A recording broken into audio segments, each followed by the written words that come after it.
Most interesting nominations and most interesting eliminations కానీ voting results కానీ ఈ సీజన్కి సంబంధించి ఈ వారం మనం ఉండబోతున్నాం అనమాట.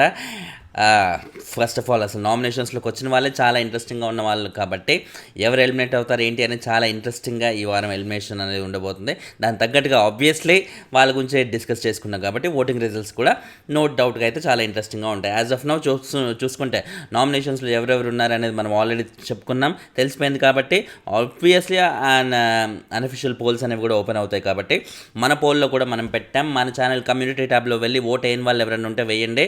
ఆల్రెడీ చాలామంది అయితే ఓట్లు వేశారు. ఇంకా వేయని వాళ్ళు ఉంటే ఖచ్చితంగా ఓట్లేండి. అండ్ ఇక్కడితో పాటు ఇన్స్టాగ్రామ్లో కూడా మన ఛానల్ దిస్ ఈజ్ ఫనీ అని ఛానల్ నేమ్ లాగే దిస్కి ఇస్కి ఫనీకి గ్యాప్ లేకుండా సెర్చ్ బాక్స్లో సెర్చ్ చేయండి, మీకు ఆ ఛానల్ దొరుకుతుంది. స్టోరీస్లో ఆ పోల్ మీకు కనిపిస్తుంది, ఆ పోల్ మీరు ఓటేసేయండి. ఇక్కడ ఏంటంటే యూట్యూబ్లోనే 4 ఆప్షన్సే ఉంటాయి కాబట్టి 4 పెట్టగలం వేరే వాళ్ళతో మర్జ్ చేసి. వేరే ఇన్స్టాగ్రామ్లో అయితే మనం ఎన్ని వందల ఆప్షన్స్ అన్నా పెట్టుకోవచ్చు. కాబట్టి అక్కడ 5కి 5 నేమ్స్ ఉన్నాయి ఆ పోల్లో. అక్కడ కూడా ఓట్లు వేయడం అయితే అస్సలు మిస్ చేయకుండా పేజ్ కూడా ఫాలో అవుతుండండి. ఇక్కడ పెట్టిన చిన్న చిన్న అప్డేట్స్ ఏమన్నా ఉంటే, వీడియోస్గా చేయలేని అప్డేట్స్ ఏమన్నా ఉంటే అక్కడ పోస్ట్ చేస్తూ ఉంటాను. అండ్ ఫస్ట్ మనం చూసుకుంటే ఓటింగ్ రిజల్ట్స్లో భాగంగా యాజ్ ఎక్స్పెక్టెడ్ ఎవరికి టాప్ వస్తుంది ఓటింగ్, డౌట్ లేకుండా నిఖిల్కే వస్తుంది ఈ వారం. యాక్చువల్లీ ఇంతకుముందు నిఖిల్ వర్సెస్ నబీల్ అన్నట్టుగా ఉండేది. నబీల్కి అండ్ నిఖిల్ అదే రేంజ్లో టగ్ ఆఫ్ వార్ లాగా నడిచేది. కానీ ఇన్ని వారాలు నబీల్ నామినేషన్స్లోకి రాకపోవడం వల్ల ఆ ఓటింగ్ అనేది ఖచ్చితంగా నబీల్ కోల్పోయాడనే చెప్పాలి. నో డౌట్ ఇప్పటికి కూడా సాలిడ్ ఓటింగే ఉంది నబీల్కి. బట్ కంపారిటివ్లీ నిఖిల్తో పోటీ పడే ఓటింగ్ అయితే ఖచ్చితంగా నబీల్కి లేదనే చెప్పుకోవాలి. అందులో భాగంగానే ఇప్పుడు ఈ డిఫరెన్స్ అనేది తెలుస్తుందన్నమాట. ప్రస్తుతానికి కలెక్ట్ చేసిన ఇన్ఫర్మేషన్ ప్రకారంగా 5% డిఫరెన్స్తో అయితే ఉంది ఇద్దరికి, నిఖిల్ అండ్ నబీల్. ఇది కేవలం ఇనీషియల్ ఓటింగ్. మనకి నామినేషన్ లిస్ట్ మనకి తెలియడానికి చాలా లేట్ అయింది ఈసారి. ఎందుకంటే నామినేషన్స్ అనేవి హౌస్లో కూడా చాలా లేట్గా అవుతున్నాయి కాబట్టి ఆ లిస్ట్ అనేవి ప్రాపర్గా బయటికి రావడానికి చాలా టైం పడుతుంది. మామూలుగా ప్రతిసారి సండే నైటే మనకు వచ్చేస్తుంది కాబట్టి మండే మార్నింగ్ నుంచే ప్రీ ఓటింగ్ రిజల్ట్స్ మనం చెప్పుకునే వాళ్ళం. బట్ ఈసారి లేట్ అయింది కాబట్టి ఇప్పుడు మనం ప్రీ ఓటింగ్ అయితే చెప్పుకోవాల్సి వస్తుంది. ఎనీవే చూసుకుంటే ఇప్పటి వరకు ఆబ్వియస్లీ లిస్టే చాలా లేట్గా వచ్చింది కాబట్టి పోల్స్ చాలా లేట్గా ఓపెన్ అయ్యాయి కాబట్టి ఆబ్వియస్లీ పార్టిసిపేట్ చేసే వాళ్ళు కూడా చాలా తక్కువ మంది ఉంటారు. ఆ తక్కువ మందిలో చూసుకున్నా కూడా నిఖిల్ అయితే మంచి సాలిడ్ ఓటింగ్తో 37% ఓటింగ్తో అయితే నిఖిల్ ఫస్ట్ పొజిషన్లో ఉంటే, సెకండ్ పొజిషన్లో నబీల్ ఇమీడియట్గా ఉన్నాడు 32%. ఇది అందరూ ఎక్స్పెక్ట్ చేసిందే. ఈ యాక్చువల్లీ వీళ్ళు అనే కాదు, ఓవరాల్ 5కి 5 మెంబర్స్ది కూడా ఈ వారం అందరూ ఎక్స్పెక్ట్ చేసిన వాళ్ళే. మనం ముందే ఏమైతే అనుకున్నామో వాళ్ళే ఉంటున్నారు. నిఖిల్ మనం అనుకున్నాం ఫస్ట్ నిఖిలే ఉన్నాడు, సెకండ్ నబీల్ అనుకున్నాం, థర్డ్ ప్రేరణ అనుకున్నాం. వీళ్ళ ముగ్గురిది ఖచ్చితంగా అనుకున్నాం, వీళ్ళ ముగ్గురిది యాస్టీస్గా అదే ఉందన్నమాట. అండ్ 4th and 5th పొజిషన్లో ఆబ్వియస్లీ యష్మి అండ్ పృథ్వీ. ఇద్దరికిద్దరు డేంజర్ జోన్లో ఉన్నా కూడా కంపారిటివ్లీ మనం చూసుకుంటే యష్మికి ఎంతో కొంత బెటర్గా పడుతుంది ఓటింగ్ అన్నట్టుగా అయితే మనకు తెలుస్తుందన్నమాట. బెటర్ అంటే మరీ టూ మచ్ బెటర్ కూడా కాదు. యాజ్ ఆఫ్ నౌ ఈ ఉన్న కొద్ది మందిలో చూసుకుంటే మాత్రమే రిజిస్టర్ అయిన ఓటింగ్ బట్టి చూస్తే ఇలా అనిపిస్తుంది.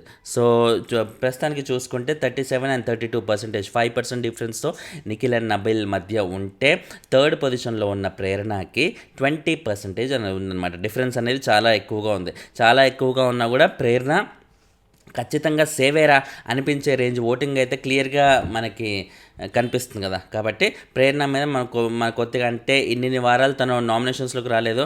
ఆ మధ్యలో ఒకసారి తను నామినేషన్స్లోకి వచ్చిన ఒక 2 వీక్స్ మధ్యలో చాలా బీభత్సమైన ఓటింగ్ అనేది ఇంక్రీజ్ అయింది. ఏది టాప్ రేంజ్ ఓటింగ్ అనేది ఇంక్రీజ్ అయ్యి ఏకంగా ఏంటి పుసుక్కున్న టైటిల్ రేస్లోకి వెళ్ళిపోయిందా ఏంటి అనే ఒక ఇంప్రెషన్ ఇచ్చే రేంజ్ ఓటింగ్ అయితే తనకు వచ్చేసింది. కానీ ఆ టైటిల్ రేస్లో లేకపోయినా కూడా సాలిడ్ ఓటింగ్తో ఖచ్చితంగా టాప్ 5లో ఉండే కైండ్ ఆఫ్ ఓటింగ్తో అయితే ప్రేరణ ఖచ్చితంగా ఉందని చెప్పుకోవచ్చు. So she's not going to get eliminated this week అన్నట్టుగా యాజ్ ఆఫ్ నౌ చూసుకుంటేనైతే చెప్పుకోవచ్చు. ఎందుకంత యాజ్ ఆఫ్ నౌ ఇప్పటికే చెప్పేస్తున్నామంటే మిగతా వాళ్ళు చాలా దూరంలో ఉన్నారు కాబట్టి, యష్మి కానీ అండ్ పృథ్వీ కానీ.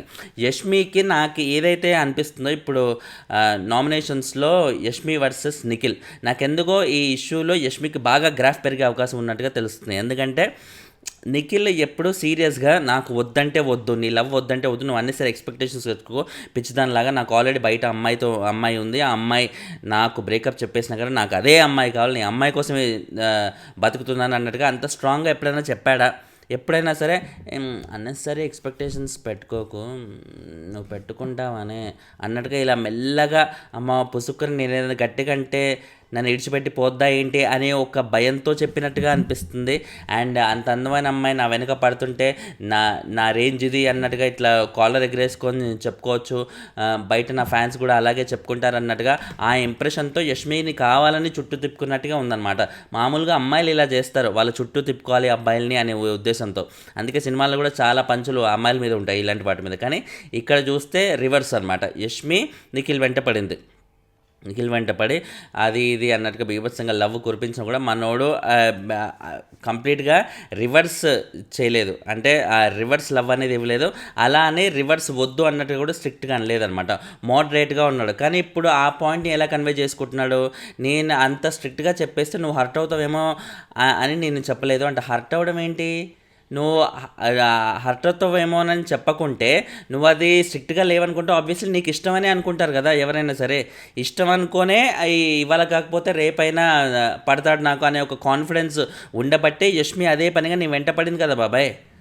ఇప్పుడు ఎంట పడ్డాక తీరా ఇక్కడ ఇవాళ నామినేషన్స్కి వచ్చేసరికి సోనియా అదే పాయింట్ తీసి నామినేట్ చేస్తుంటే అమ్మాయితో అంత స్ట్రాంగ్గా చెప్తున్నామేంటి, నేను క్లియర్గా చెప్పేశాను యష్మికి వద్దంటే వద్దు, ఈ లవ్ వద్దు, అది ఇది అన్నట్టుగా క్లియర్గా చెప్పాడంట, స్ట్రాంగ్గా చెప్పాడంట. ఎప్పుడు చెప్పాడు యష్మి అలా చెప్పినా కూడా యష్మి అదే పనిగా నీ వెంట పడ్డానికి ఏంటి, నువ్వు రితిక్ రోషన్వా లేకపోతే ఎవరు, దేనికని ఇవన్నీ ఓ ఫాల్స్ అలిగేషన్స్ అన్నీ యష్మి మీద వేస్తుంటే చూసే ఆడియన్స్కి ఆబ్వియస్లీ నిజాలు ఏంటో తెలుసు కాబట్టి డౌట్ లేకుండా యష్మికి ఇది పాజిటివ్గానే వర్కౌట్ అయ్యే అవకాశం ఉన్నట్టుగా తెలుస్తుంది. నో డౌట్ బిగ్ బాస్కి యష్మిని ఎంత కాపాడుకుంటే అంత బెటరు, యష్మి షోలో ఎంత ఉంటే అంత బెటర్ అన్నట్టుగా బిగ్ బాస్ కూడా ఆలోచిస్తాడు. ఎందుకంటే యష్మి లాంటి ఒక కంటెస్టెంట్ ఫుల్ అవుట్ స్పోకెన్, ఎంతకంటే అంతకెళ్ళి రచ్చరచ్చ చేయగలిగే ఒక క్యాండిడేట్, అంత గొడవ పెట్టుకునే క్యాండిడేట్, అంత అవుట్ స్పోకెన్ ఉన్న అమ్మాయి డౌట్ లేకుండా బిగ్ బాస్ సీజన్ని ఎలివేట్ చేయడానికి, లేపడానికి ఖచ్చితంగా పనికొస్తుంది. కాబట్టి ఆమె ఎక్కడ వెళ్ళిపోద్దని ఇన్ని రోజులు బిగ్ బాస్ చాలా టెన్షన్ పడ్డాడు. కానీ ఈ వీక్ సంబంధించిన వరకు యష్మికి మంచి ఓటింగ్ పెరిగే అవకాశం ఉన్నట్టుగా ఫుల్గా తెలుస్తుంది. నిఖిల్కి యాంటీస్ అయిన వాళ్ళు ఎలాగో ఈ వారం గౌతమ్ నామినేషన్స్లో లేడు కాబట్టి గౌతమ్ ఫ్యాన్స్ ఒకవేళ వాళ్ళు పూనుకొని ఎవరికి వెయ్యాలి అన్నట్టుగా, ఎవరికి ఈ వారం మనం ఆపరేషన్ కండక్ట్ చేసి బయటికి పంపించవచ్చు, లేకపోతే ఎవరిని కాపాడవచ్చు అంటూ ఈ కైండ్ ఆఫ్ డెసిషన్స్ ఏదైనా వాళ్ళు తీసుకొని ఒక ప్లాన్డ్ ప్రకారంగా వాళ్ళు ఓట్లు గుద్దడం మొదలు పెడతాయి ఎవరో ఒకరికి. ఇప్పుడు గౌతమ్ ఫ్యాన్స్ ఓట్స్ ఎవరికి అవసరం అంటే నిఖిల్కి నబీల్కి డౌట్ లేకుండా అక్కర్లేదు. వాళ్ళు ఆల్రెడీ నిఖిల్, నబీల్ అండ్ ప్రేరణకి కూడా ముగ్గురికి అసలు గౌతమ్ ఫ్యాన్స్ ఓట్స్ అక్కరే లేదు. ఎందుకంటే వాళ్ళకు ఆల్రెడీ మంచి ఓటింగ్ అయితే ఉంది. వాళ్ళకి కావాల్సిన ఓట్లు ఎవరికి, యష్మి ఆర్ పృథ్వీ, వీళ్ళిద్దరిలో గౌతమ్ ఫ్యాన్స్ ఎవరికి ఓట్లు వేస్తారు. అరే గౌతమ్ అని ఎందుకు మెన్షన్ చేస్తున్నారు, మిగిలిన ఎవరు నామినేషన్స్లో లేరు కదా అంటే, మిగిలిన ఎవరి ఓటింగ్ అయినా సరే ఇంపాక్ట్ చేసే ఓటింగ్ అయితే కాదు. ఆపరేషన్ సోనియా అని సోనియా వెళ్ళిపోయిన వీక్లో Nikhil fans operation Sonia conduct చేసినందుకు నిఖిల్ ఓట్ బ్యాంక్ చాలా ఎక్కువ కాబట్టి ఆ పరంగా సోనియా బయటికి వెళ్ళిపోవడానికి అది హెల్ప్ అయిందనమాట. సో ఇప్పుడు గౌతమ్ ఓట్ బేస్ కూడా అదే రేంజ్లో ఉంది కాబట్టి గౌతమ్ ఫ్యాన్స్ పూనుకొని వాళ్ళు టార్గెట్ చేస్తే మటుకు ఒకరు వాళ్ళు ఉంచాలనుకున్న వాళ్ళు ఉంచుతారు, బయటికి పంపించాలనుకునే వాళ్ళు బయటికి పంపించేస్తారు అన్నమాట. సో నిఖిల్, నబీల్ ఆర్ ప్రేరణ వీళ్ళు ముగ్గురికి గౌతమ్ ఫ్యాన్స్ సపోర్ట్ అయితే ఇప్పుడు అక్కర్లేదు. ఏ ఆపరేషన్లు కండక్ట్ చేయాల్సిన మిగతా ఇద్దరికి పృథ్వీ అండ్ యష్మి, వీళ్ళిద్దరిలో గౌతమ్ ఫ్యాన్స్ ఎవరు నిర్ణయించుకుంటే దాన్ని బట్టి వాళ్ళిద్దరిలో ఒకరు బయటికి వెళ్ళిపోయే అవకాశం ఉన్నట్టుగా తెలుస్తుంది అన్నమాట. ఎవరిని నిర్ణయించుకుంటారో నాకు తెలిసి యష్మి హౌస్లో ఉంటే ఇప్పుడు యష్మి వర్సెస్ నిఖిల్ అనేది ఇంకా రచ్చరచ్చ అయిపోతుంది కదా, ఫుల్ ఎలివేట్ అవుతుంది కదా. బిగ్ బాస్ ఎందుకో యష్మినే కన్సిడర్ చేస్తారు ఇంట్లో ఉంచడానికి. పృథ్వీ ఎలాగో ఇప్పుడు పృథ్వీతో కంపేర్ చేస్తే యష్మిదే ఎక్కువ ఫుటేజ్ అనేది బిగ్ బాస్కి అవసరం కాబట్టి ఆ పరంగా పృథ్వీని బయటికి పంపించే అవకాశం ఉన్నట్టుగా తెలుస్తుంది. ఇది నా అనాలిసిస్. మీకేమనిపిస్తుంది, పృథ్వీ ఆర్ యష్మి ఎవరు వెళ్ళిపోతే బాగుండని మీకు అనిపిస్తుంది? గౌతమ్ ఫ్యాన్స్ ఎవరన్నా ఉంటే కింద సపోర్ట్ చేయండి. మీరు ఎవరన్నా సపోర్ట్ చేస్తారా, లేకపోతే గౌతమ్ లేనప్పుడు మాకెందుకు బాబాయ్ అంటూ సైలెంట్ అయిపోతారా ఈ వీక్ ఎవరికి ఓట్లు లేకుండా? కింద కామెంట్ అయితే చేసి చెప్పండి. ఛానల్ని సబ్స్క్రైబ్ చేసుకోండి. లైకులు కొడుతూ ఉంటే వీడియోలు ఎక్కువ మంది కనిపిస్తాయి. ఆల్రెడీ నేను గౌతమ్ పిఆర్ అంటూ నేను తమ్నైల్ పెట్టిన ఒక వీడియో చూడండి, ఫుల్ గూస్ బంప్స్ వస్తాయి గౌతమ్ ఫ్యాన్స్ అందరికీ. ముఖ్యంగా లాస్ట్ ఒక 4-5 minutes అయితే అల్టిమేట్గా ఉంటుంది, ఒకసారి చూడండి. Finally thanks a lot for watching, bye.